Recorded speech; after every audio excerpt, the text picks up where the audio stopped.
ngayong araw na ito mga boss ay ititest na natin siya dahil nabilhan na natin siya ng belt na medyo mataas at saka na arrange na natin ng mabuti yung ating motor.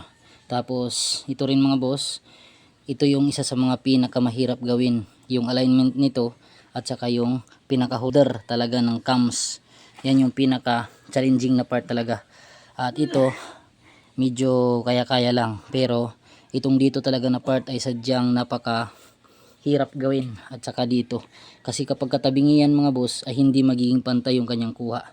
So ito ngayon mga boss, ipapakita ko sa inyo yung aking pagtitesting bago natin siya lihaan at saka pinturahan para may padala na natin sa busing natin ng dipolog. So yun lang mga boss, tingnan nyo mga boss yung ating pagre-regrind ng camshaft sa PCX ay EDB pala, EDB 160 mga boss na stock cams. So ayan, makikita nyo dyan mga boss.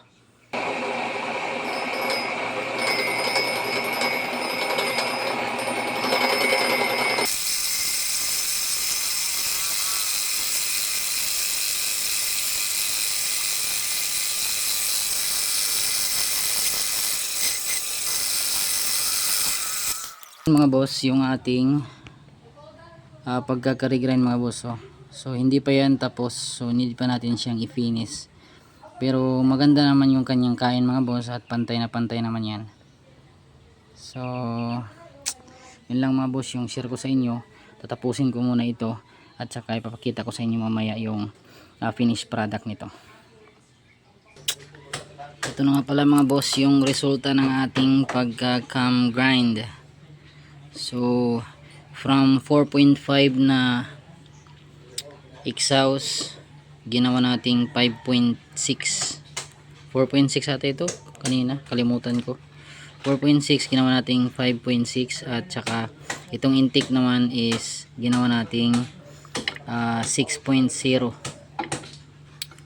from 5.0 mga boss. So yun lang. Ito ay cam para sa Honda PCX, EDV at saka Giorno. Sim lang sila mga bossing. So yung pagkakaiba lang nila sa Giorno is itong dito na banda. Pero kasya pa rin yan mga boss kasi nakatry na kami. EDV at saka sa Giorno na cams is sinalpak namin. Umandar naman mga boss dahil sim lang sila. Lalong lalo na dito sa lobe at saka sa decompression release. So yun lang mga boss, na testing na natin ito. Ayan o. Tuwid na tuwid mga boss at maganda yung kanyang resulta. Tapos try natin paanda rin dito mga boss. Yan.